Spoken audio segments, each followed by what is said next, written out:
shade here.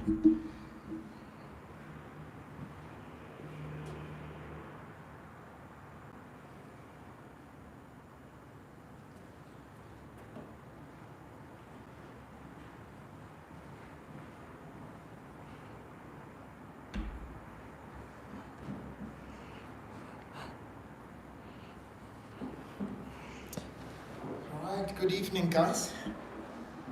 Good evening, good evening, good evening. And to those who are joining us online, I know there's quite a number of you that are joining us. And welcome to this day's live. And to my students who are online right now, hello.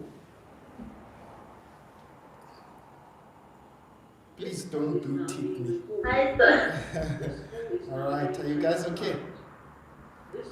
Yes, I'm good. All right, beautiful stuff. Right, so I thought because many of you are actually writing physical science on Friday, then we would use this time to kind of prepare for that. And what we will do is that we will go through the May-June exam from 2025. Okay, so the one that they wrote recently. Hey, some of my students complained that this paper had hands. So I'm hoping that for those of you that either are watching online or for those of you, my own students, all right, that at least we'll try and make the experience a little bit more palatable, okay? Right, so are you guys ready? I'm ready when you are. Yes, I'm ready. All right, beautiful stuff. Okay, so what we are going to do is go through the May-June, as I said, 2025 exam. Right, so I already have it here. I will send it to you guys. For those of you that are watching from our YouTube channel, you will be able to see this exam. We will send you the link to the actual paper, right? So I'm doing May-June Physical Science Paper 1. Okay, and that is from May-June 2025. Hey, guys, let's go for it. So I'll skip the multiple choice section because in this case it might take us a little bit of a while. But what I wanted to achieve, at least by the end of this day, is that I want to go through mechanics, that is Newton's laws first. I'm going to do work energy. I'm going to do vertical projectile motion. And then I'm going to skip over to electricity. We'll see by way of time. So this may take longer than our usual class, but feel free if at any point you do want to exit, if there are other things or other commitments that you might have. All right. So, are you ready, guys? Are you sure you are ready? Let's go for it. Okay, right, so let's go for the very first question. They say we've got a crate of mass which is 25 kilograms that slides down a rough inclined plane. Now remember, the moment they say it is a rough inclined plane, what does it suggest? So there's friction. Right, it means that there's frictional force. So they say at a constant speed, and by the way, the fact that it is moving at constant speed also suggests that acceleration is equal to 0. So we know that our acceleration in this case would be equal to 0 meters per second squared. And please do not be duped by the fact that they told you that, or rather they gave you the velocity in this case, right? You are not to use that velocity as an acceleration. So they say it is moving at a constant speed towards point A while force F acts on it, right? Parallel to the incline, all right? So there's force F over there, right? At a constant, rather as shown below, a constant kinetic frictional force. Now they are giving us the value of the frictional force, right? So a constant frictional force of 40 newtons acts on the crate when the plane is inclined at an angle of 30 degrees with the horizontal. All right, let's go for it. They say state Newton's first law of motion in words. Guys, I hope that you know by now that at least 10% of your exam paper composes of remembrance type questions, right? So those are your low-hanging fruits, if I may call them that. So please make sure that you know the theory, in this case, the definitions, just the things that just require remembrance. Okay, so Newton's first law, what does it say? It says that a body will remain at rest or in constant motion in a straight line, right, unless it is acted upon by an unbalanced set of forces or unless acted upon by a resultant force. Okay, right, now they say draw a labeled free body diagram showing all forces acting on the crate as it moves towards point A. So let's talk about the crate. So in this case, remember that the mark allocation that is given to you is kind of a suggestion or kind of an indicator of how many forces you ought to have. So what are we going to have? And please, when you label using full words, right? So what do we have? We've got an applied force over there, right? If you don't use full words or you use acronyms, please write down the keys to those acronyms at the bottom, right? So what are we doing? We've got an applied force F. Now remember that the crate is sliding down, okay? So what does that mean? It means we've got frictional force, but in which direction is this frictional force acting? It is opposing the motion. So we know in this case we will have frictional force and it will be in the same direction as our applied force. So I'm going to write there frictional force.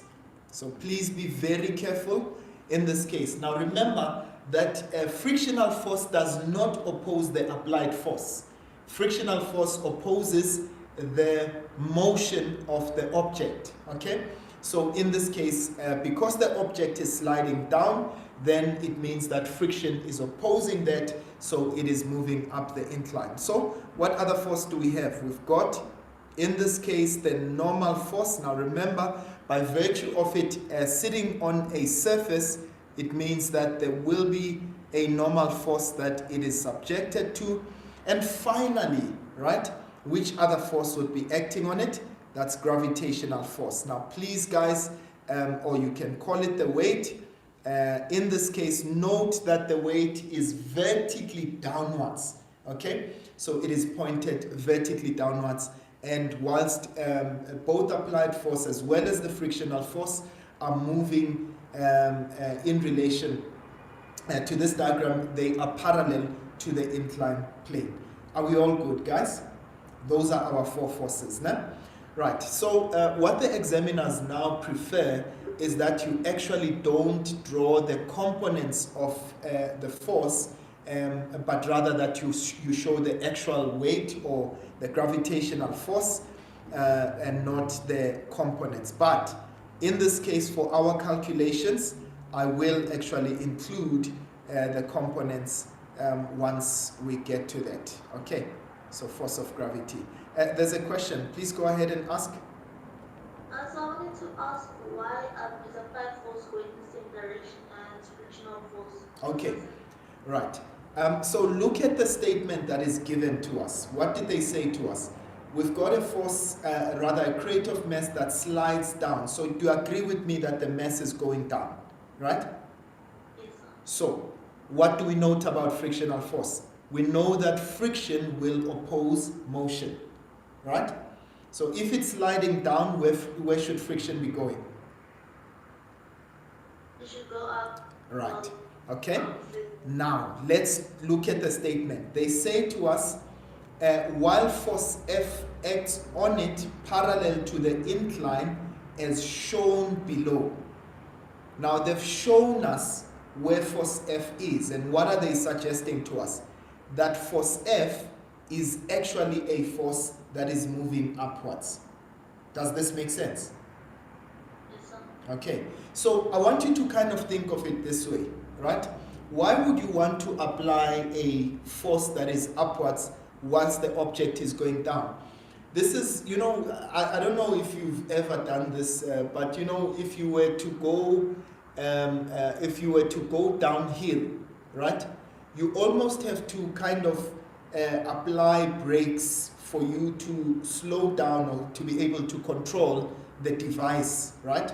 Or rather, maybe if you are pushing a wheelbarrow or whatever the case may be, right? So as you are pulling up, you are kind of slowing it down so that it doesn't go down uncontrollably. Does it make sense? All right, beautiful stuff. So I want you to note in this case, that's why it's important for us to read the information and to see what is given to us, okay? Right, okay, now let's go on with the next question. So we've got our fluid body diagram there, and if you don't mind, guys, I am going to remove some of the stuff in case I need some space. I'm trying to work on the actual question paper, so perhaps sometimes I may need some space, right? So they say to us, calculate the magnitude of force F. Now, I want you guys to remember something. So remember that force F acts parallel to the incline, right? So what do I know in this case? It means for the forces that are acting parallel, Newton's first law applies, right? So what I'm going to do, remember that we break down the force, the gravitational force, into parallel and its perpendicular component. So we also have components of gravity. So if you wanted to draw this drawing such that you only have forces that are parallel and perpendicular, and by the way, the drawing that I had given you is the correct drawing. This time around, what I'm doing is I'm including gravitation, the components of gravity, so that we can be able to we'd be able to account for them in the calculations, right? So what are the components of gravity doing, right? So firstly, we've got a perpendicular component of gravity, so that's Fg perpendicular, right? And we've got a parallel component of gravity, so I'm going to draw that in a different color. If you don't mind, I'll just use the red. We've got a parallel component of gravity. Now please note, those two components are actually equivalent, right, to the gravitational force that we have. So we said this is going to be Fg parallel. Now note, for those of you who have seen me do this, we said Fg parallel is mg, the sine of angle theta. Note, angle theta is the angle of elevation. The only thing that you ever use the angle of elevation for is to calculate those components of gravity. And what about Fg perpendicular? The perpendicular component will be mg, the cosine of angle theta, the angle of elevation, right? So now what I'm going to do is the following. I'm looking at only the forces that are parallel to my incline. Which forces are those? It's Fg parallel, it's applied force, it is frictional force. So I am going to say, well, F net is equal to ma, but what do we note about our acceleration? We said our acceleration is 0 because we are moving at constant velocity. But in this case, remember, every time we are dealing with Newton's laws, I will always take the direction of motion as my positive direction. Where is this object going? And sorry that I made Fg parallel smaller, but in actual fact it should show that it's much longer than the two forces, right? So Fg parallel will be longer than those, okay? Right, so now what do I have? I've got Fg parallel, right, minus the frictional force. I'm going to say Fk, designating kinetic friction, minus, why am I subtracting them? Because in this case they are opposing the motion. I said let's take downwards as our positive in this case. So Fg parallel minus frictional force minus the applied force, okay? And this is equal to, our acceleration is 0, so which means that everything on the right hand side now becomes 0. Now let's find out. In this case we said FG parallel, that's mg the sine of theta, so I'm just going to substitute that there. So that's 25 kilograms multiplied by 9.8, the sine of 30 degrees, minus, remember frictional force was given as 40 degrees, okay, minus our applied force, which is what they are looking for. Let's call it force F, because they called it force F, and that's equal to 0. And if I take F to the other side, it becomes positive. So what will that give me? Right, I'm going to take my calculator, that's 25 times 9.8, the sine of 30 degrees. And this is going to be a minus 40. Okay, so that's minus 40. And I get a force of 82.5 newtons. Does this make sense to all of us, guys? Yes, sir. All right. Awesome stuff. Now, let's go on to the next portion of this question. They say when the crate reaches point A, right? So there's point A over there. As it's going down, it reaches point A. They say to us the force F is removed, right? And the angle of inclination is decreased immediately to theta, so that the crate continues moving at 2 meters per second. Okay? Right, so again, it is still moving at a constant speed. So, but now I want you to please note, we've removed applied force.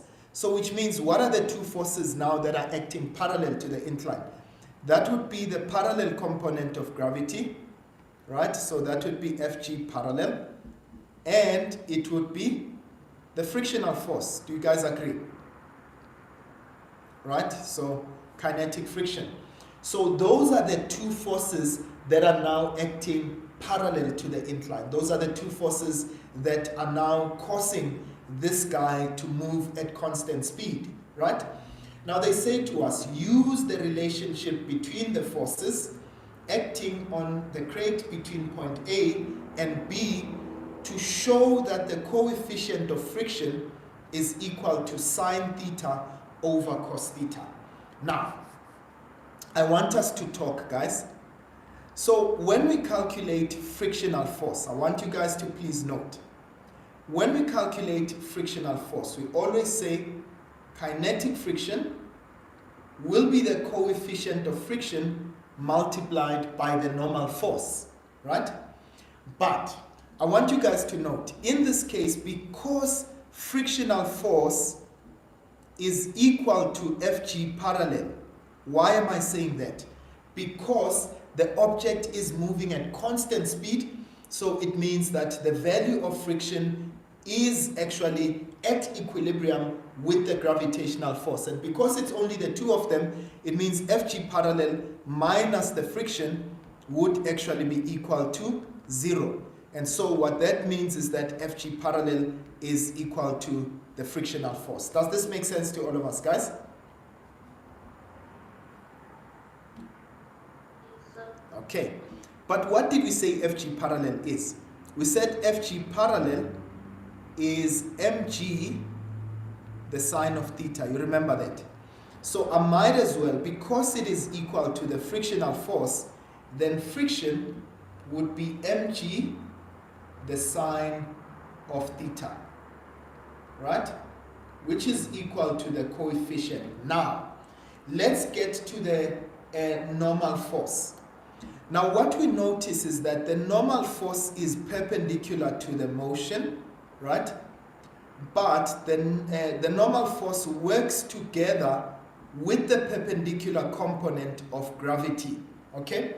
So those two are acting perpendicular to the surface, right? So I know in this case that when I want the perpendicular component of gravity, I showed you there. How do we get that? We say this is mg, the cosine of theta. So for the normal force, that's going to be mg, the cosine of angle theta. Now I want you to please note, what can I therefore say? Well, we can divide both sides by mg. Alright? I divide both sides by mg, and so what do I end up with? I end up with sine of theta is equal to coefficient multiplied by the cos of theta. And of course, for us to isolate the coefficient, we can divide both sides by cos theta. And so, and sorry for writing over those words there, what do I end up with? I end up with the coefficient being equal to sine of theta divided by cos of theta. I hope that makes sense to all of us, ladies and gents, as we are going to continue to the next point of this question. Are we all good, guys?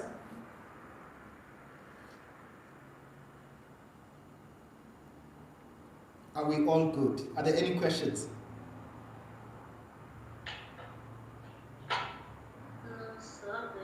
All right, you're good. Thank you. All right, and please, guys, if you miss anything that I said, you're more than welcome to ask. All right. So now we've proven that coefficient is sine theta over cos theta. Now they say to us the coefficient of friction between the crate and the inclined plane is 0.19. Okay. Using the identity sine theta over cos theta is equal to tan theta, calculate the frictional force as the crate slides from point A to point B. So firstly, in order for us to do that, we would need to find out, for us to calculate the frictional force, we'd need to find out what is the angle theta, right? And in this case, we said coefficient is equal to sine theta over cos theta, which is tan of theta. But they said our coefficient is 0.19 is equal to the tan of theta. So to find the angle, that's going to be the inverse tan or the arc tan of 0.19. Right, let's do that quickly. Shift tan of 0.19, and that gives us an angle of 10.76 if I'm going to round it off to 2 decimal places. So that's 10.76 degrees, right? I'm going to leave that angle as is there. But you remember what I said. I said frictional force is equal to Fg parallel, right? In this case, or you can also say that the frictional force is coefficient multiplied by rather the normal force, right? So I can either find out what Fg parallel is. My Fg parallel was mg, the sine of angle theta, and that would be equal to friction, right? So I'm going to say 25, remember that was 25 kilograms, times 9.8, the sine of 10.76. Okay, right, so that's my angle over there. I'm going to say 25 times 9.8, the sine of 10.76. And please just make sure that your calculator is in degrees.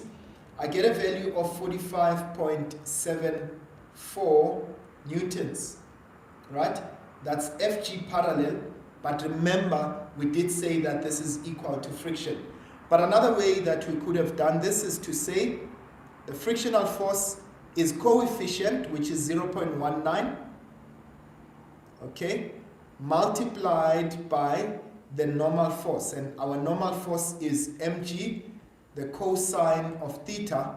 So this would have been 0.19, 25 times 9.8, the cos of 10.76. Okay, right. Again, just to show you that you would be able to get the same answer, that's multiplied by 25 times 9.8, the cosine of 10.76, which is the angle that we got. I get 45.73. There's just a slight discrepancy there. I think because of the rounding off. but you get exactly more or less the same answer. All right, newtons. Okay, right. I hope that this was perfectly understood. It is quite an interesting question, I must admit. You know, this was a really nice way of asking Newton's second law of motion. Right, now let's go on to question number 3.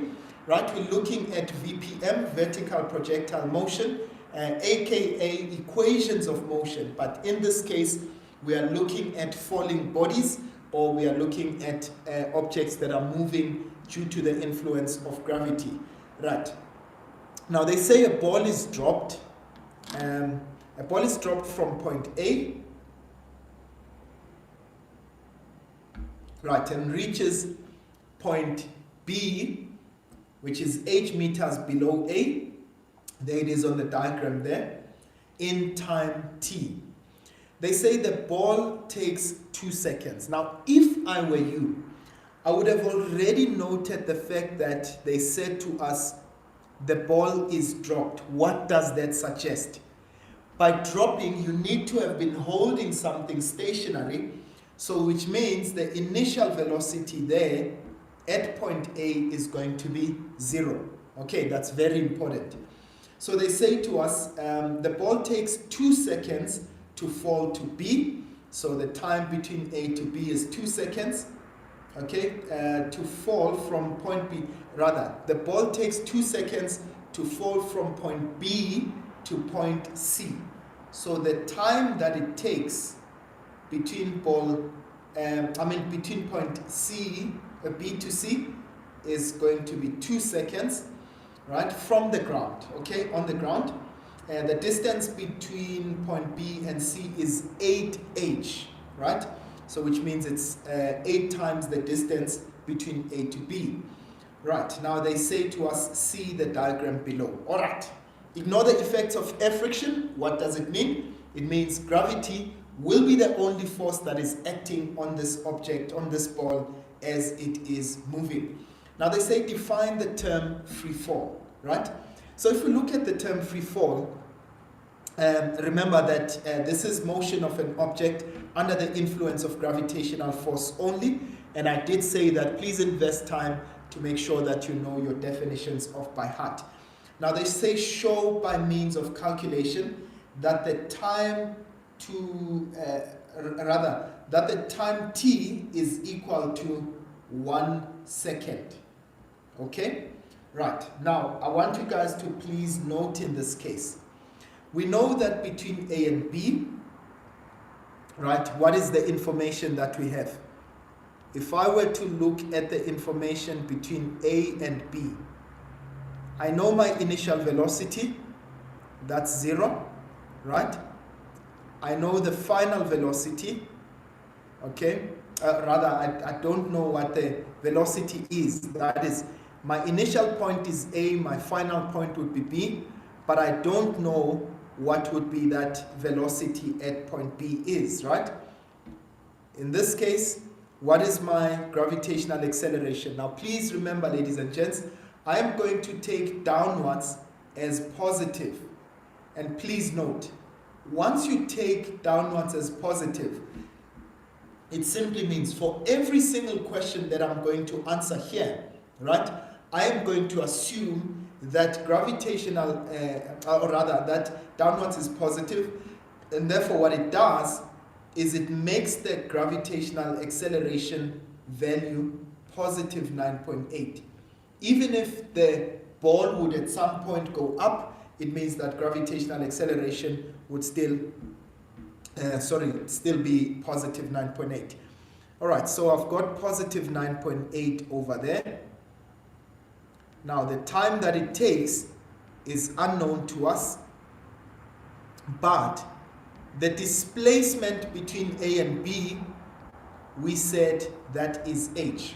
Now, I want you to note, so they called the time between A and B, they called it t, okay? So I'm going to leave it as t, which means what I can actually do is have an equation that would represent time t, okay? So I've got initial velocity, right? The only thing that I don't have is final velocity in this information that I'm given. So let me try and make this equation in such a way that it has all of those elements in it. So I'm going to say, okay, let's look at the height there, which is h. Okay, and the only equation without final velocity, that's delta y, that's vi delta t plus 1 over 2 times a delta t squared, right? So what do we note? Our delta y, our displacement, is h between a and b. Our initial velocity was 0, so that makes this entire term become 0. This is half times 9.8 times, we said the time that we have is t, so that's going to be t squared. So, which means what is our equation h? Half of 9.8 is 4.9, so h is 4.9 t squared. Now I'm going to call this equation 1, right? So I know what h represents. But now what did we want to find? We wanted to find the time t, right? So let me go between b and c. Okay? So between b and c. So between b and c, or in this case, in fact, I think it would even work better if I were to take from a till c, because I would be able to get, remember at b to c, I don't have initial velocity, I don't have final velocity, right? But what I'm going to do is I'm going to take the time, in this case, or rather, I'm going to take the distance from a till c. So let's take a till c. Right. So if I look at that, from a till c, I've got initial velocity, which is 0. Final velocity is unknown to us when it gets to the ground. Gravitational acceleration, that's positive 9.8. The time that it takes. Now, what is the time between A and C, guys? We said the time between A and B is t, and what's the time between B and C? It's 2 seconds. So which means my time here will be t plus 2. And what is our height? What's delta y? What's our height between A and B? Please talk to me.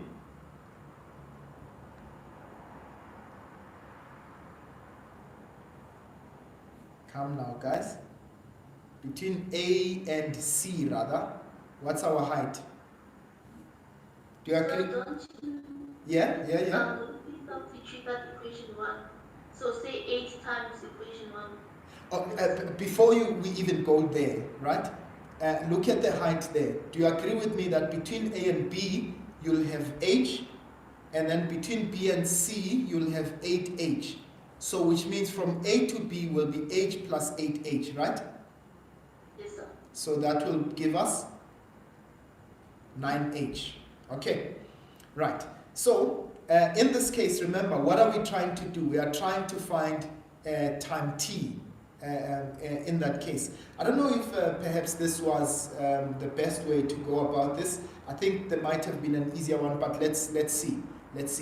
So I am going to say our initial velocity, again using the same.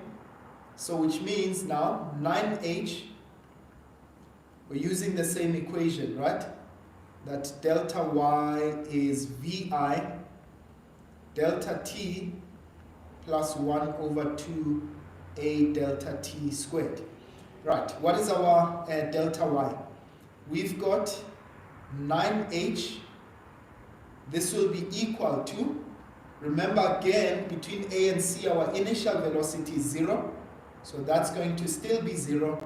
And that's going to be half of 9.8 multiplied by t plus 2 all squared. All right, now let's do this. This is equation 2.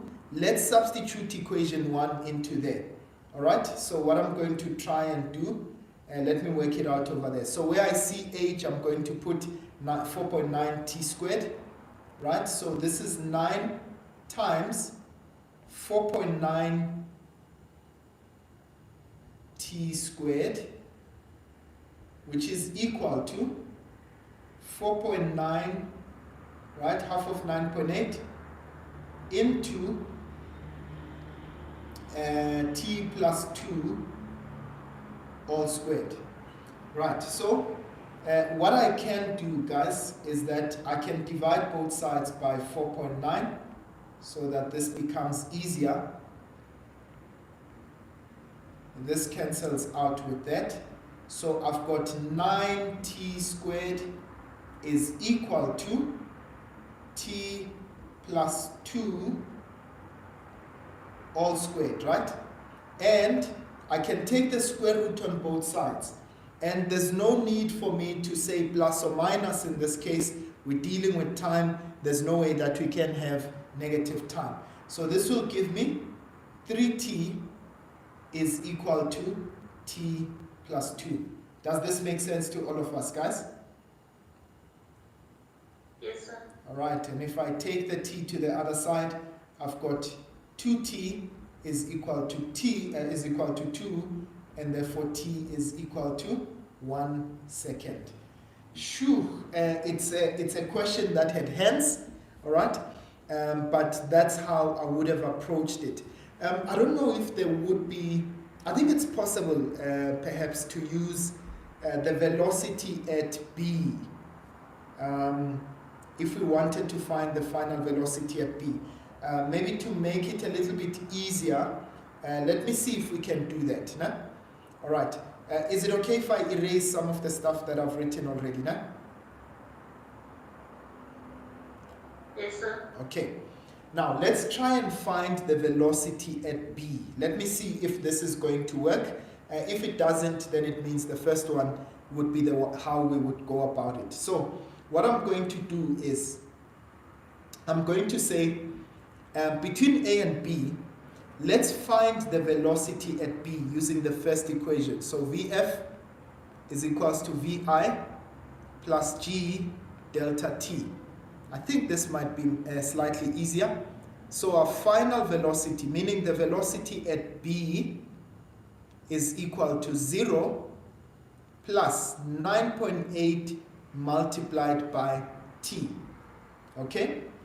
And then I go to information between b and c. Right? So the velocity at b, I already know it as 9.8 t.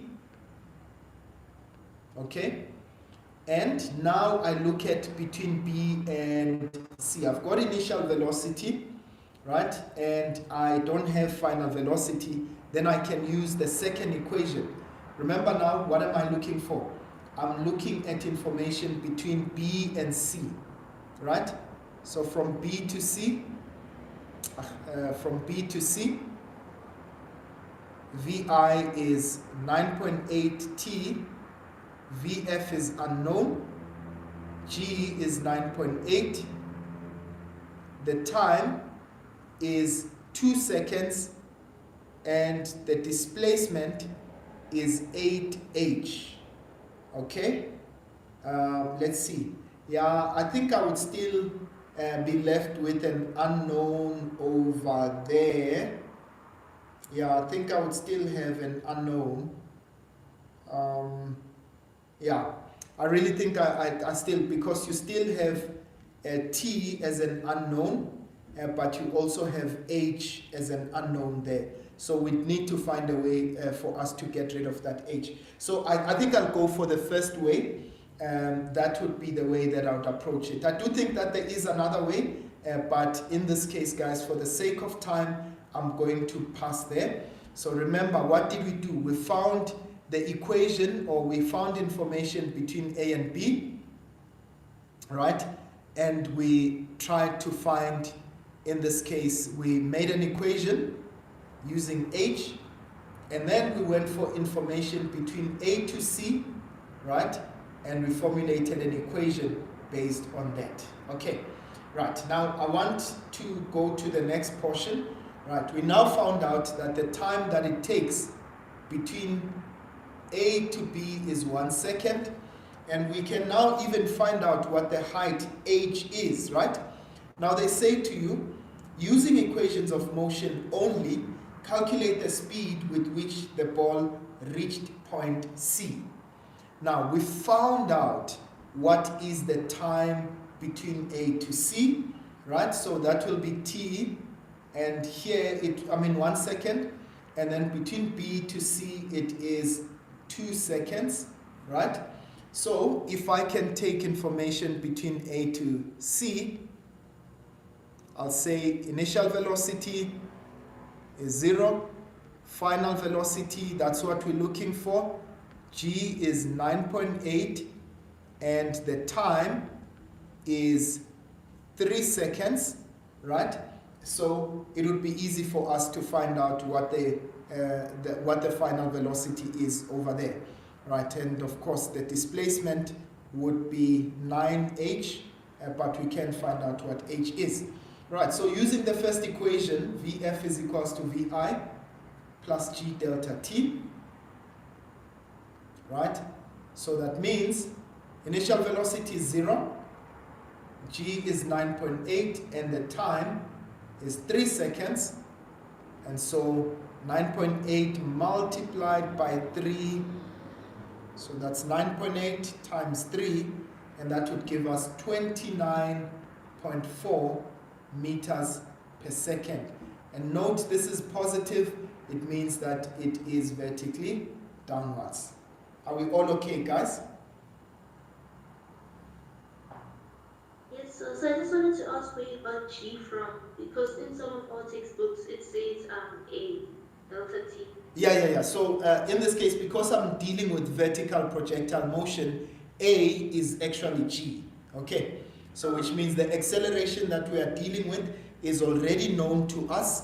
It's acceleration due to gravity, which is 9.8 meters per second squared. Okay. All right, beautiful stuff. Okay, and then let's go to the next one. So we know that the velocity there is 29.4 meters per second when it gets to the ground. So they say determine the height from which the ball was dropped, okay? From which the ball was dropped. Now,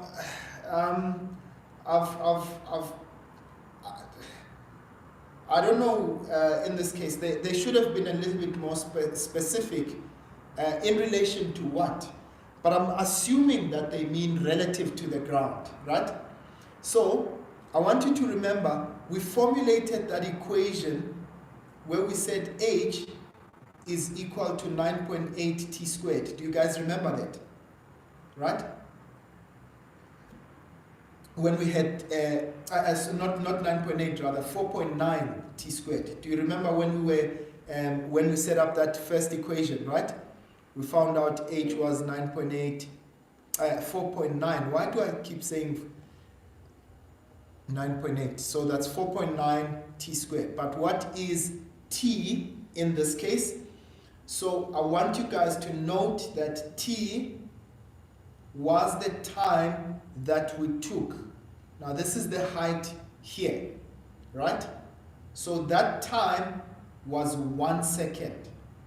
So that's 4.9 times 1 squared, which gave us 4.9. Do you guys remember that? Yeah? Okay, that's 4.9 meters. However, we are now looking at the time, or rather the height, from where it was dropped till the ground. Okay? So, what will be that height? That height will be 9 times h, so which means height will be 9 multiplied by 4.9, and what does that give us?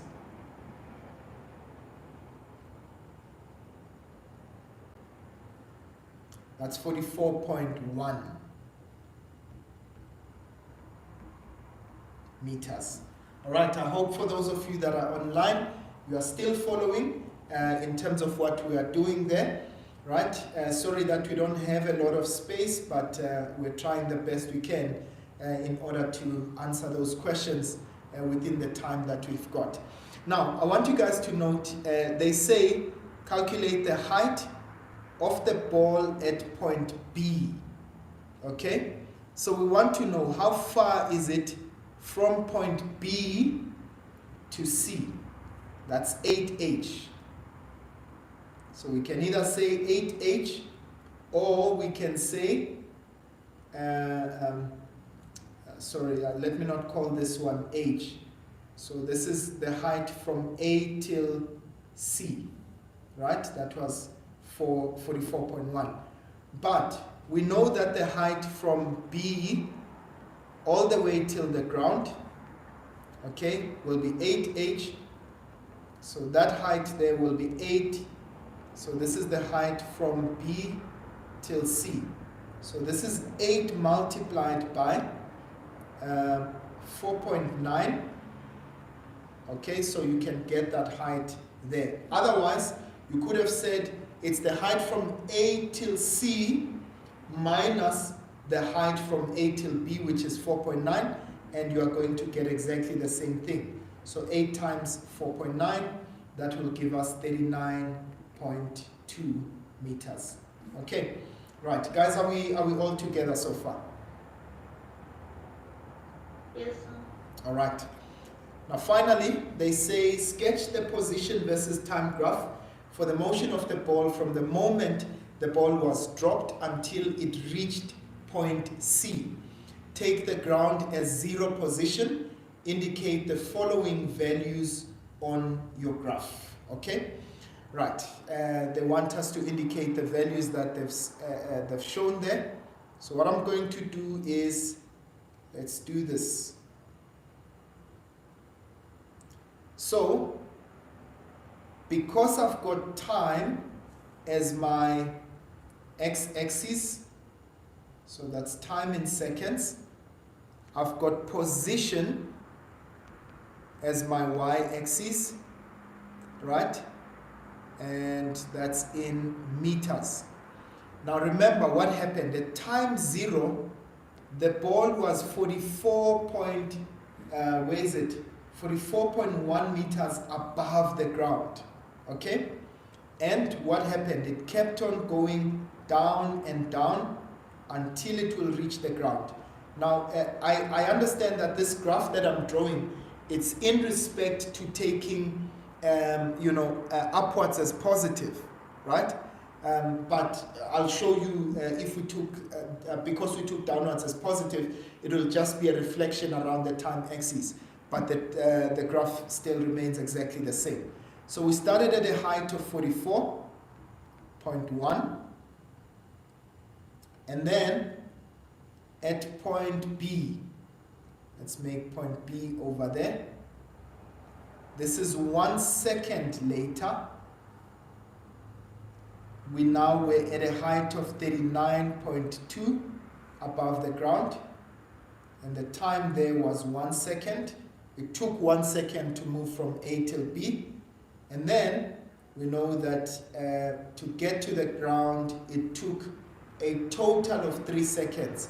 So the time between A and B is actually 2 seconds, and it's indicated over there. So they said we must show the position from which the ball was dropped, the time and position of the ball at point B. So this would be at point B. We've got the time and the position there, as well as at point C. We've got the time and the position. So at position C, this is when it reaches the ground.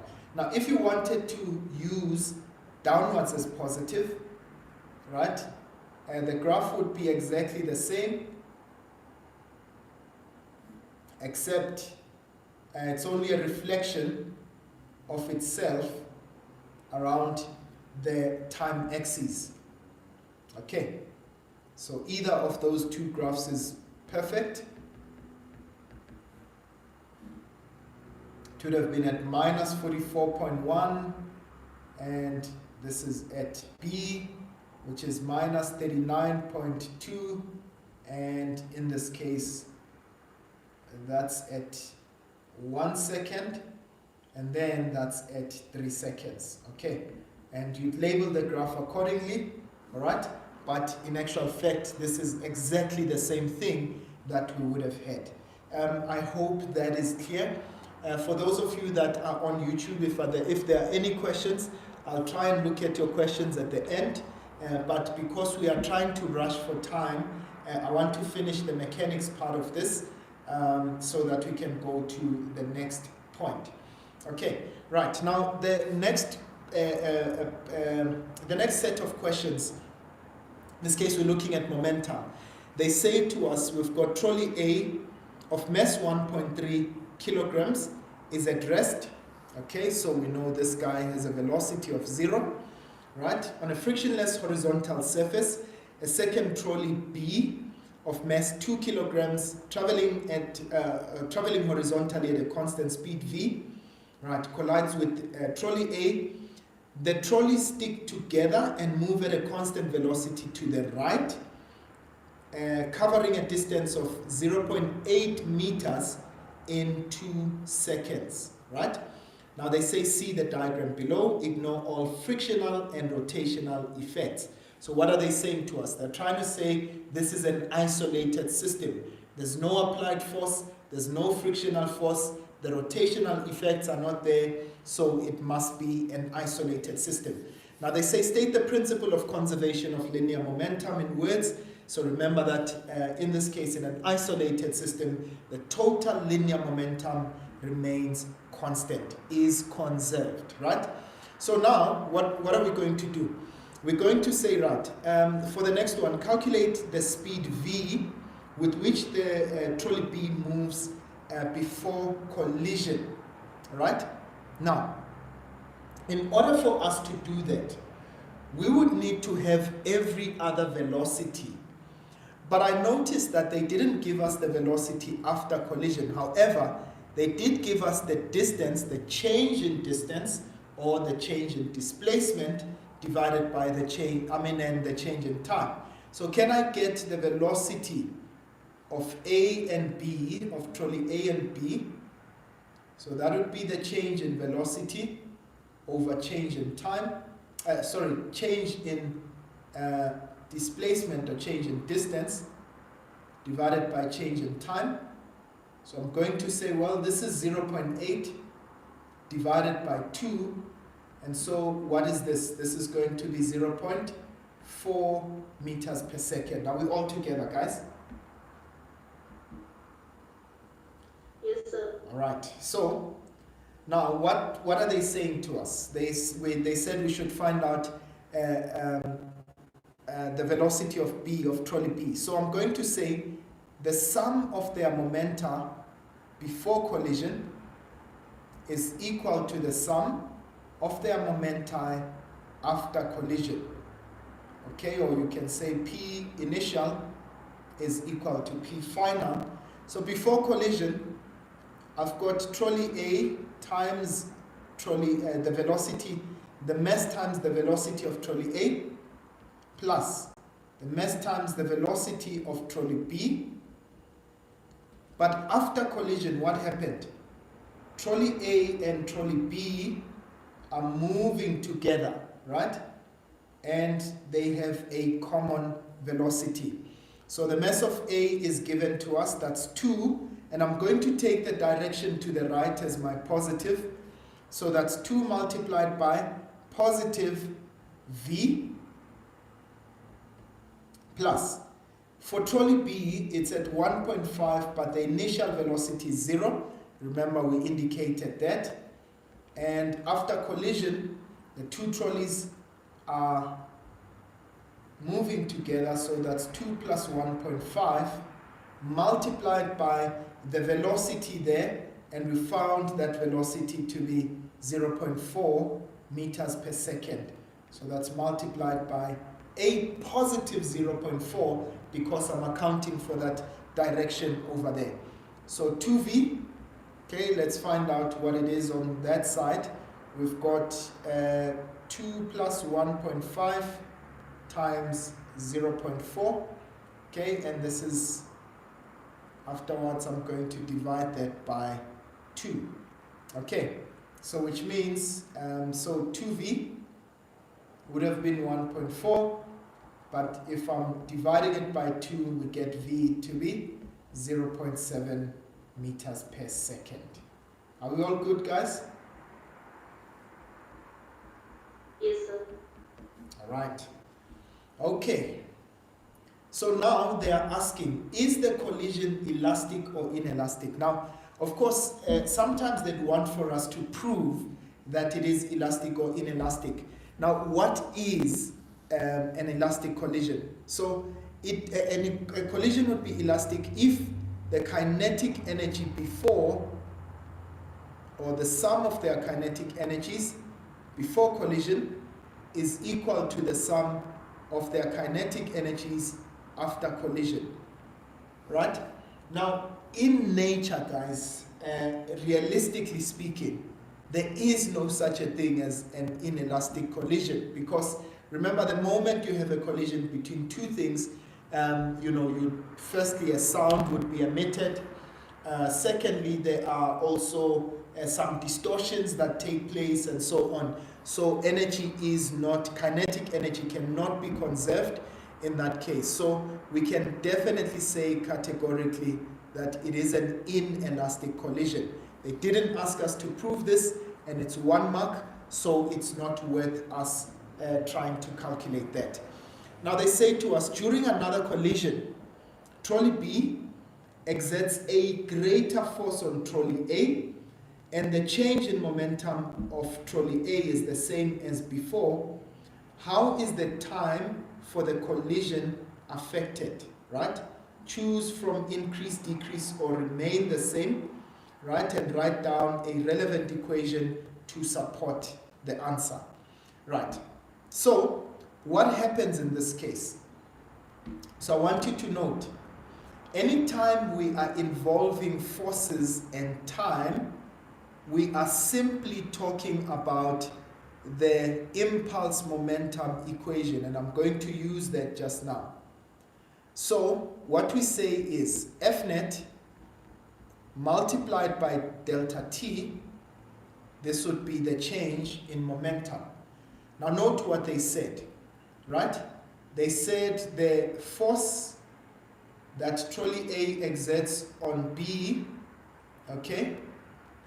Trolley A exerts a greater force on, trolley B exerts a greater force on trolley A, and the change in momentum is the same. So this stays the same. So we want to find out time is change in momentum divided by the net force. So if the net force increases, what would happen to the amount of time? Can you see they are inversely proportional to each other, né? So which means the time that it will take, how is the time for the collision affected? The time will actually decrease.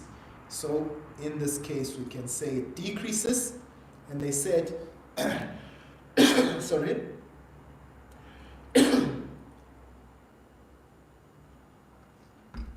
right, I almost choked there a little bit. So the time would actually decrease, and this is the equation that you would use to actually indicate that. Okay, right, I hope this makes sense, guys, that you've got this. Right, I am moving quick, fast, and in a hurry just to cover question 5, and then what I'll do is I'll skip to electric circuits. I don't know if I'll have enough time to do, I wanted to do electrostatics, but we'll see. Okay, in fact, let me do electrostatics and then we'll end with the electric circuits if we've got enough time. Né? So they say water is drawn from a water source 12.5 meters below, all right, below the ground is by an electric pump, right? They say the water is lifted vertically upwards at a constant speed. Now guys, every time that they do this, for me, I would actually highlight, because what it actually says to me is that the velocity remains constant. It means acceleration is 0, right? So they say as shown in the simplified diagram below. Now if you look at this, they say the pump lifts the water upwards at a rate of 2.5 kilograms per second. Now, what is that? This is the rate at which we are lifting water. And note, it's kilograms per second. So which means it's going to be change in mass divided by the change in time. And that time is actually in seconds, right? So our rate is 2.5 kilograms per second. Now they say ignore all frictional and capillarity effects, right? So in this case, we're just taking the ball of water as though it's just one solid mass, right? Okay, so there's no loss along the way, there's no water that is absorbed. That's what we are trying to say in that case. So they say define the term non-conservative force. Now please note, anytime we're talking about non-conservative forces, we say these are forces whose work done does not, rather depends on the path taken, right? In this case, these are non-conservative forces, okay? So in this case, you'd be talking like a frictional force. That would be a non-conservative force. It does depend on the path taken. So if I go to the left, friction is to the right. If I go to the right, friction is to the left. If I go up, you know the drill, right? Okay, right. Are we all okay so far, guys? Yes, sir. All right, beautiful stuff. Okay, so they say to us, draw a labeled free body diagram showing all forces acting on a fixed mass of water as it moves from the source to the ground. Okay, so please, I want you to note the fact that we said it's moving at constant velocity or constant speed suggests to us, right? Firstly, that's the force that's going to be exerted by the pump. Okay, so this is the force of the pump that's moving the water upwards. But remember, if that pump wasn't there, the water would simply go down, right? So we know there is also still the weight of the water, or you can say gravitational force. Are we all good, guys? That's out of 2 marks, so it tells you that two forces are actually sufficient. Right, now let's go on to the next question. They say the pump lifts 200 kilograms of water from the source to the ground at a constant speed. Okay? So if I'm going to move this at a constant speed, right, how much water am I actually moving? I'm moving 200 kilograms, right? So they say to us, calculate the work done by the pump. Now I want you to note, how do we get work done? Work done, that's going to be the force that the pump exerts, right, multiplied by displacement. Okay, so force times displacement, the cos of angle theta. So remember, the angle theta is always the angle between the direction of motion. Water is going up, the force of the pump is also going up, so the angle between them, right, the angle between them should be 0, right? We say that it's the angle between direction of motion and the force in question. Right, so can I get the force that the pump exerts? That's actually equal to the weight, right? That's what we're saying. So it's 200 kilograms multiplied by 9.8. So that's the force that the pump exerts. So 200 times 9.8, because that's equal to gravitational force, multiplied by, we move this a height of 12.5, and this is cos of 0 degrees. Remember, I said to you, the force that the pump exerts is upwards, the displacement is also upwards, so the angle between them is actually going to be 0. Okay. Right, do you have an answer for me? 200 times 9.8 times 12.5. Okay, I got the work done to be 24,500. And remember, work done is measured in joules, right? So that should be in joules. Are we all okay, guys? Yes, sir. All right, please talk to me if there's any concerns. Right, and then secondly, they said calculate the speed at which the water is lifted. So in order for me to get the speed at which the water is lifted, right, I'll need to find out. I'm moving the water, the distance that it moves is 12.5 meters, but I need to find out what the time is. Now remember, this is where the rate then comes in. Because the rate is 2.5 kilograms per second, and the mass of water that I'm moving is 200 kilograms. So how much time will it take for us to move that amount of water? Okay, so cross multiplying, going to say 2.5 delta T is 200, and so divide both sides by 2.5. Delta T is 200 divided by 2.5. All right, and that gives us 80 seconds. So that should be in seconds, because remember, why would it be in seconds? Because they told us that it's kgs per second, right? The rate is kilograms per second, and in this case we are moving 200 kilograms of water. Right, so I know that my time is 80 seconds, so then I can find out the speed. So velocity or speed is change in distance divided by change in time. All right, and so that's 12.5 divided by 80 seconds, and so the speed at which the water moves, 12.5 divided by 80. Okay, right, I'm going to say that 0.16 seconds, né? Guys, is this clear so far?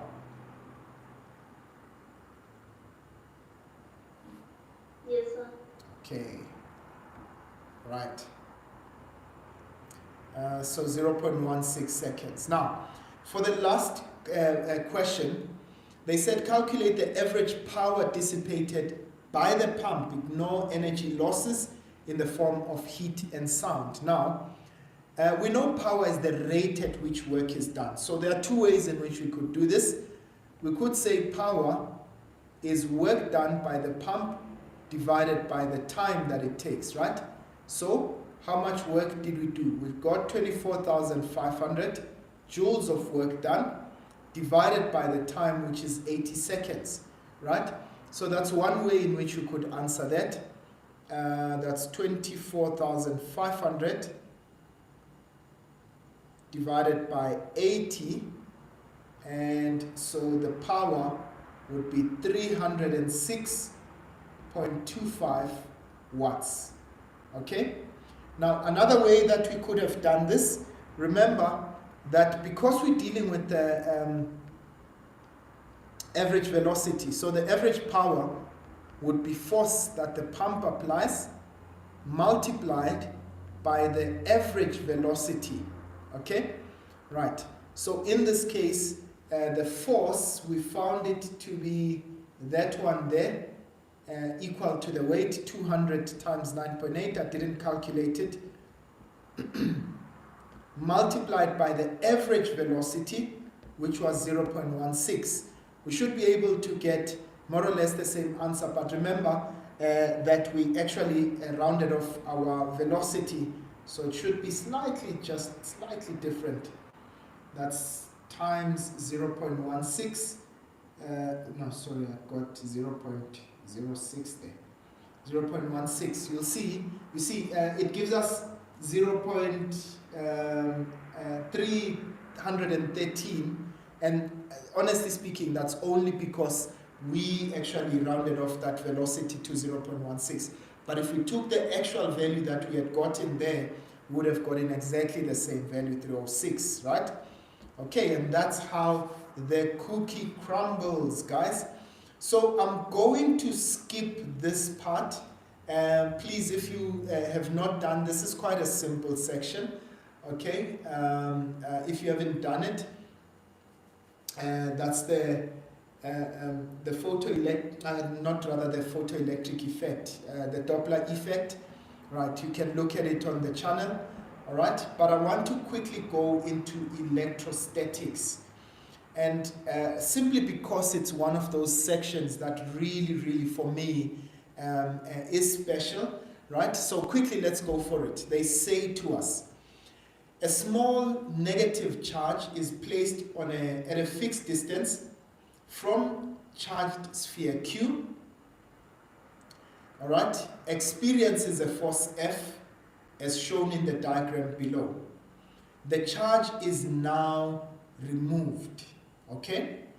Now they say to us, draw the electric field pattern for the charged sphere Q, all right? Now please remember that sphere charge Q, they had told us that this sphere, small charge Q, right, experienced the force of attraction. What does that tell us about big Q?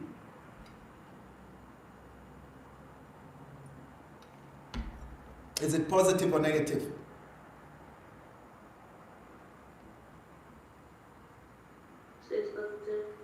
Right, it tells us it's positive. In order for it to attract this guy here, it must be a positive charge. So they wanted us to draw the electric field pattern. So remember, the diagram will look something like this. And we always make sure that our field lines are always moving. Because it's a positive charge, they should be moving away from the field, right? Rather from the center of the charge. Okay, so there it is, over there, and over there. All right, so this is the diagram that we are expecting, because it is a positive charge.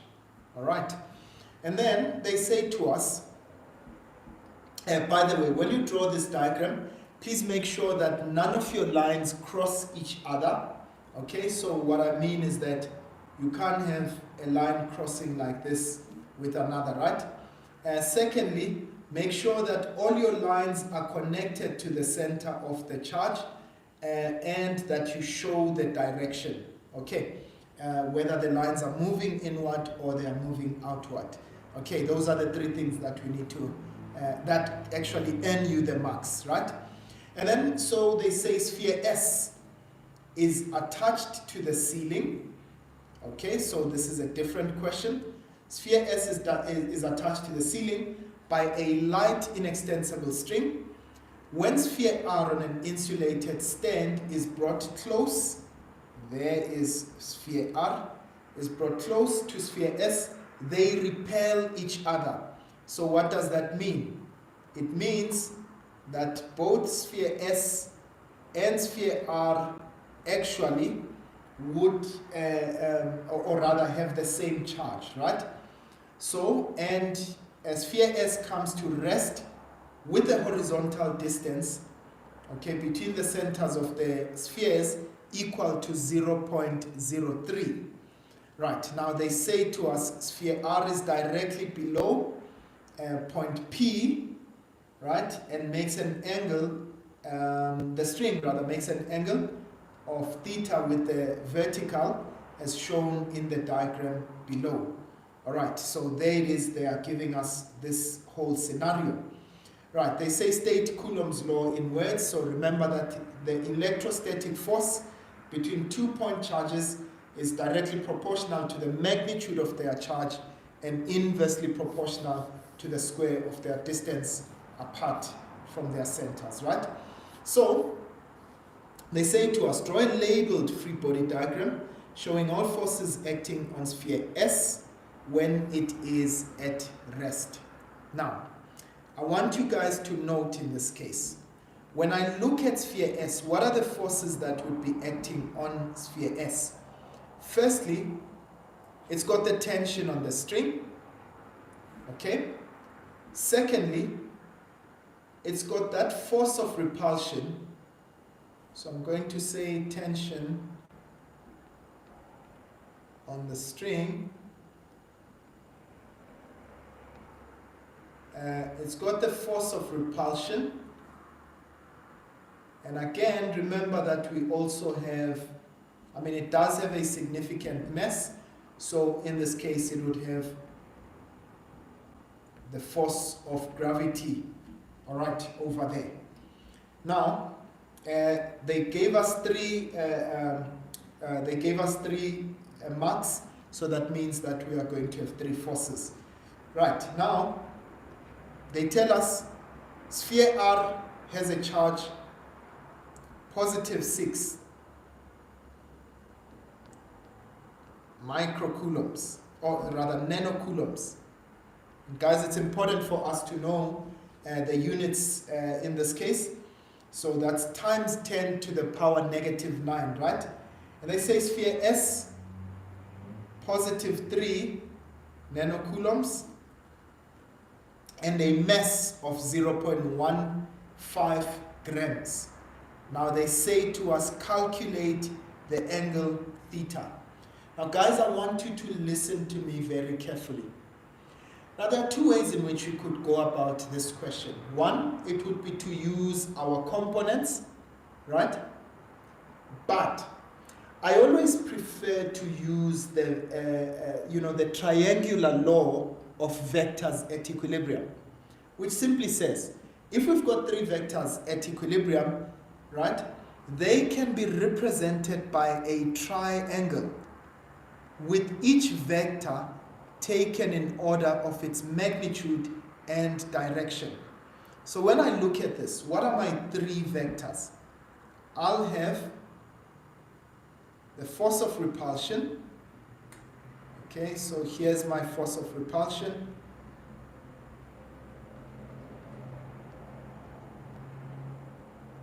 Okay, and I've got gravitational force. Sorry that I drew that longer. Okay, let me do this. Gravitational force, there it is over there. Right, this thing is misbehaving now. Okay. Right, I want you to note, I've got all of those three vectors, and what do? Because they are at equilibrium, they make a head-to-tail diagram, okay? Now what do I have here? I've got the force of gravity. Now note, I would be able to calculate that because I'm given the mass. They said my mass is 0.15 grams. Remember in physics we work with kilograms. So the mass, okay, let me say the mass would be 0.15 divided by 1000, okay? So in this case, that would be 0. In fact, let's leave it as that. And then so the weight would be all of that multiplied by 9.8. So the force of gravity would be Fg, would be the mass, 0.15 divided by 1000 multiplied by 9.8. So I'm going to take that quickly. 0.15 divided by 1000 times 9.8. Okay, I get a value of 0.00147. Okay? You can say 1.47 times 10 to the power negative 3, right? So that's my force of gravity, 0.00147 newtons. Now that's my force of gravity. But am I also able to determine what the force of repulsion is in that case, right? Remember, I've got the two charges, and I also know what the distance is between them. So I'm going to say F is equals to KQR times QS divided by the distance between them, R squared.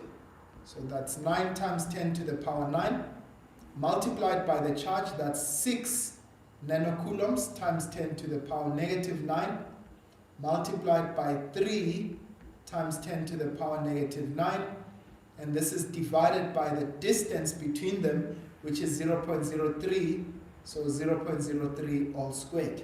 Right, let's calculate that quickly, guys. Please, if you happen to get the answer before I do, shout. Multiplied by 6 exponent negative 3, negative 9 rather, times 3 exponent negative 9 again, and this would give me 0.03 all squared. Okay, so I get a value of the force to be 0.0018 newtons. Okay? Right, so 0.0018 newtons, that's the force that I am going to get. So that's the force of repulsion, 0.0018 newtons. Now, I want you to note the angle there in relation to that diagram is this angle theta over here. And what forces or what sides do we have in relation to that angle? We've got a 90-degree angle here. So we've got an opposite side, right? And we've got an adjacent side. So we can use the tan of the angle, right? So please, if you don't mind, I'm going to remove this. I'm going to say tan of theta is equal to opposite. Our opposite is the force of repulsion divided by the adjacent, right, which is the force of gravity. And so theta is the arctangent of,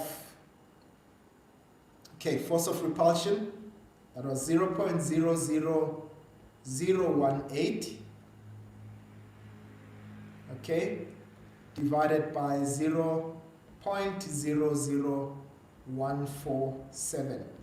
All right, let's find that angle quick, fast, and in a hurry. Right, so that's shift tan of 0.00018 divided by 0.00147. All right, and guys, I happen to get a value. All right. Please, if I might have made a mistake. Are you guys, did you get the same value? 6.9? Yes, sir. All right, awesome stuff. All right, so that is how we would get that. Now, guys, there is another way in which you could do this, and that is by using component of a force. I do find that way a little bit more tedious and cumbersome. I would stick to this one of the triangular law. I can promise you that this guy is definitely much neater. And what you do is that you'll express this as, let's say, the tension in the x direction and the tension in the y direction. And the tension in the x direction would be equal to the force of repulsion, and the tension in the y direction would be equal to the force of gravity. And you can use those in order for you to find the angle theta. But I do say that this, in my opinion, this is the much better and much neater way for us to achieve this objective. All right, guys, finally, okay, I'm going to quickly go into electric circuits, right, and this is the last thing that we are going to be doing. They say in the diagram below, the battery has an EMF of 24 volts and an internal resistance of 0.3, right? Light bulb L, okay, has a resistance of 9.5 ohms, and R is a resistor of unknown resistance, okay? All right, so it's this guy over there. And they say ignore the resistance of emitters and connecting wires, okay? Right, now, state Ohm's law in words, so remember that the voltage across a conductor is directly proportional to the current, provided that temperature remains constant. Right, now guys, let's quickly go through this. What I always do with circuits is that I always look at my current path, okay? So I know that the total current would go through there, and what happens in this case? Sum of the current, so the current would divide in that case, right? But sum of the current would go through the 9 ohm resistor, okay? And then, but in that other resistance, rather, in that other path, the current further divides, okay? And then, let me just use another color. Okay, and further divides. Okay, and what happens? Again, it would now combine at that point and become that yellow current. And what do we know? Ultimately, the total current comes out there, moves through the battery. So, that would be total current here, right? But it divides in this case, but we'll get to that in just a few. So they say when both switches S1 and S2 are closed, the reading on A1. Right, now I want you to note, where is A1? It's this current over here. It's the purple or it's the indigo current. Hey guys, I don't even know the difference between indigo and purple and mauve. Okay, so for me it's all purple, né? Right, so they said the current here is 0.8. Said we use the purple color, so that's 0.8. Now, this is the current that only passes through switch S2, that firstly, it passes through that emitter A1, and it also passes through that 13 ohm resistor, okay? Right, so it passes through that 13 ohm resistor. I just wanted to show you that resistance is 13 ohms rather. Okay, right. So they say to us, calculate the current through light bulb L. Okay, so firstly, what am I going to do? I know that light bulb L as well as the 13 ohm resistor are parallel to each other. So if they're parallel to each other, it means that the voltage across them would be the same. So let me find out, what is the voltage across light bulb L? Okay? Right. So I'm going to say voltage across L, or across that parallel combination, right, would be, let's call it V parallel, né? That would be the current A1, let's call it I1, multiplied by the resistance, the 13 ohm resistor, right? So that's going to be 0.8 multiplied by 13. So 0.8 times 13, I get 10.4. Now remember, guys, that it means this is the voltage across bulb L, because it is in parallel, 10.4 volts, but it is also the voltage across 13 ohm resistor, 10.4 volts. If our resistors are in parallel, then it means that the voltage across them would be the same, right? But in this case, it would also be the voltage across that 9 ohm resistor, because it is also a current divider, isn't it? So in that case, that would be 10.4 volts, all right? And now they wanted us to calculate the current, rather, on bulb L. So we know the voltage, we know the resistance, so that means that I across L would be voltage, okay, so it will be V parallel divided by the resistance, so that's going to be 10.4 divided by 9.5, and so what do we get there?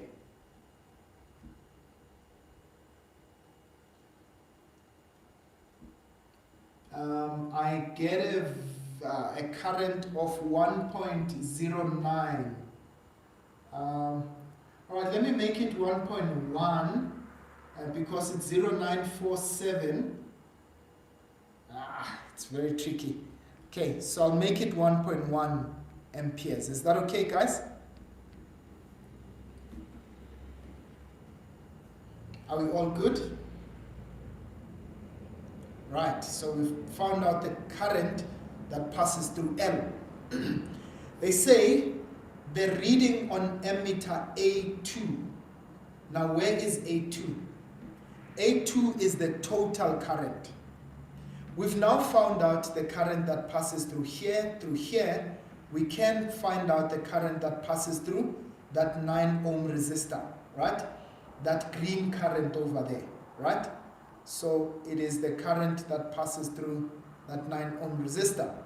So I can say, well, the current, let's call that I3. I3 would be V over R. That would be 10.4. Right? That's the voltage parallel divided by the voltage, which is 9 ohms. The resistance rather. That's 10.4 divided by 9, and that gives me 1.16 amperes, right? That's I3. But now we wanted the total current of the circuit. So we want the red current. So that means I total will be equal to I1 plus or rather let's call it, we called it IL, right? Plus I1 plus I3. So that would be 1.1, which is this guy here, plus 0.8, which is the one that we were given, plus 1.16. Are we all okay so far, guys? Yes, sir. All right, plus 1.16. All right, we are almost done. We need to make sure that we wrap up. So this is going to be 3.06 amperes, and this is the total current that we have. Okay, right, so that we've answered right there. Now they say to us, calculate the resistance of resistor R. So I want us to note, we are given the EMF of the battery, the total, in this case that is given, rather the internal resistance. So what I'm going to do is, okay, let me do it over there. Right, I'm going to say EMF, that's I into R plus small r. Now I want you guys to please note, I am given the EMF, that's 24 volts, right? I am given, now we just calculated I. Remember, you use total current over here. So that's 3.06, right? The internal, the total resistance, this is not resistance, resistor R. This is R external, the total resistance of the circuit, right? plus the internal resistance, which is 0.3. Right. Now let's find that R external first. So I'm going to say this is 24 divided by 3.06, and this is minus 0.3. And so R external would be equal to 7.54 ohms. But what is that R external? It's all of your resistors combined in your circuit. Okay?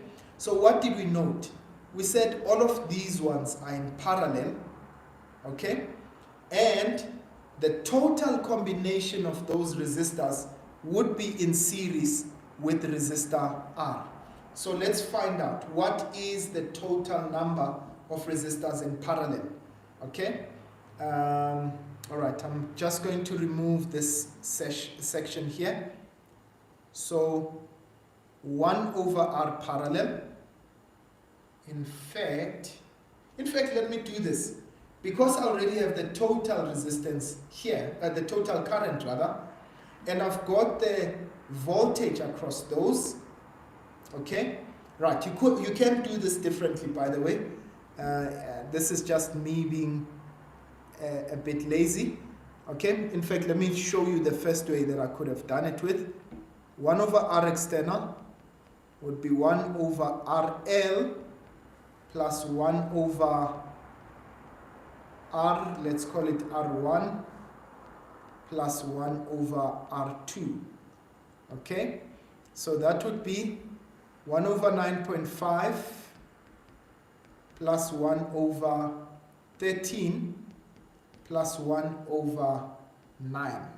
Okay, that would give us R, 1 over R external. And remember, we still need to take the inverse of it, right? So that is 1 over 9.5. That's 9.5 plus 1 over 13 plus 1 over 9, and this gives me 0.29 you know? Right, that's the sum of them. But remember, for me to get R external, I need to invert that number. So R external would be the inverse. So I'm going to say, where do I get the inverse there? Okay, the inverse of our answer, I get 3.4, I can say 3.41 ohms. Now guys, I want you to note in this case, my R external was 7.54. So R external this was R parallel, I should have said, not R external. R parallel, this is the parallel portion. Okay, so R parallel, sorry for those of you that are on YouTube as well, this was supposed to be R parallel rather. So R parallel is 3.41, but what is R external? R external would be the parallel resistors plus, in this case, resistor R.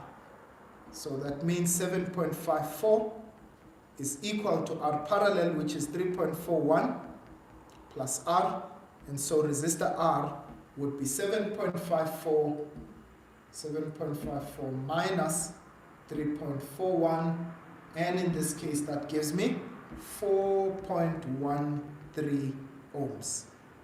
Guys, we are almost there. All right, I won't bother showing you the other way, but you could have taken all your resistors in parallel and divided them by that V, that voltage there, which was 10 point, the voltage that was across those resistors, right? Okay, so now they say to us, switch S is now closed, while switch S1 remains, switch S2 rather is now opened, Right, so where's switch S2? So they open the switch here. Now what does that do? It means it will now nullify the effect of the 13 ohm resistor. So the current only divides now, goes to resistor L, okay, as well as some of the current would go through the 9 ohm resistor. So you now have only two resistors that are in parallel, right? And remember, once you remove a resistor in parallel, you actually increase the external resistance, okay? Now they say to us, how will this affect the reading on A2, so the total current? So what I've just said to you, that I is V over R. What have we done? We remove a resistor in parallel, R external will increase, and so the current would decrease. So that means that in this case, our current decreases, right? They say give a reason, there is the reason, right? Removing that resistor will increase the external resistance, right? Will increase the external resistance, and so the current will decrease, okay? Right, and finally, they say how will the brightness of bulb L be affected? Choose increase, decrease, or remain the same. Explain the answer. Right. Now, I want you guys to please note in this particular case. So what are we doing? There's now a bit more current. The current no longer divides across bulb L, so you would get more current passing through there. Right. Even though the current the total current is decreased, in this case, I know that I've got more current that's passing through L, and so that means that that would increase. Guys, I'm just trying to rush for time. You would explain that systematically, all right? Because of time, I won't go through that, okay? I cover this quite extensively in circuits, okay? And then they said the letters A to F represent different quantities in the circuit as shown in the table below. All right, voltage across the battery, voltage, internal resistance, okay? They say now switch S1 is now opened while switch S2 is closed. So the moment we open switch S1, note that the current in the external circuit will no longer be available, right?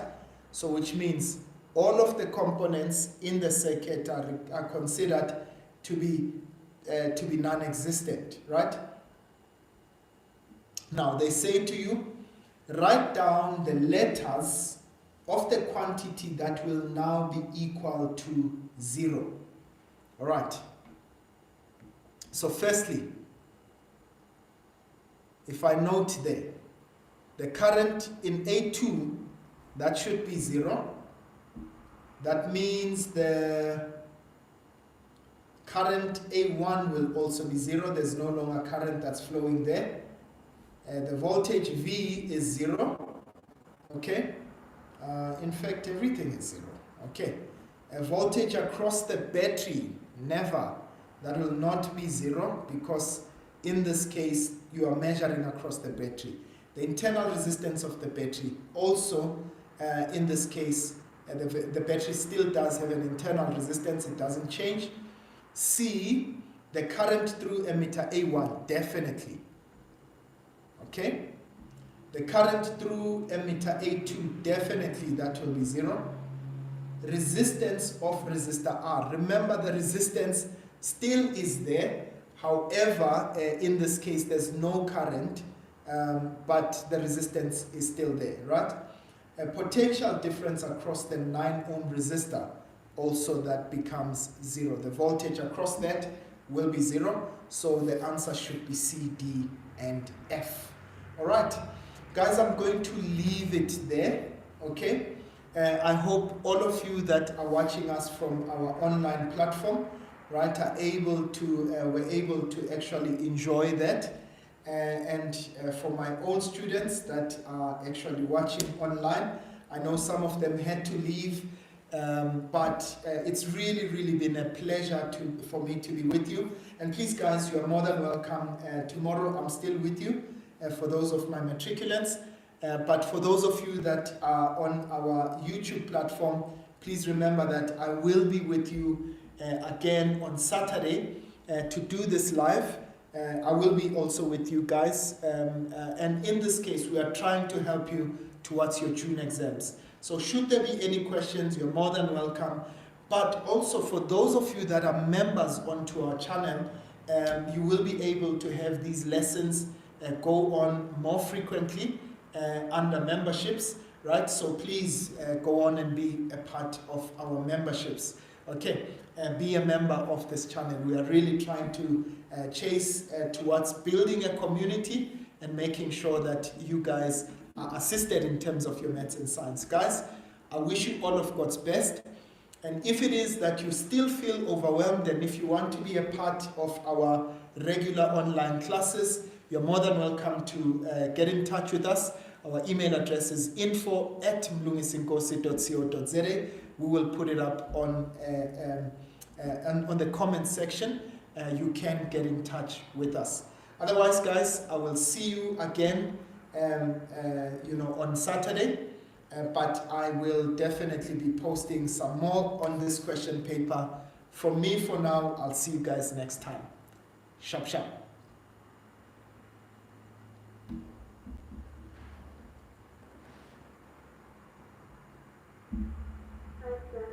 Bye-bye. Bye, guys.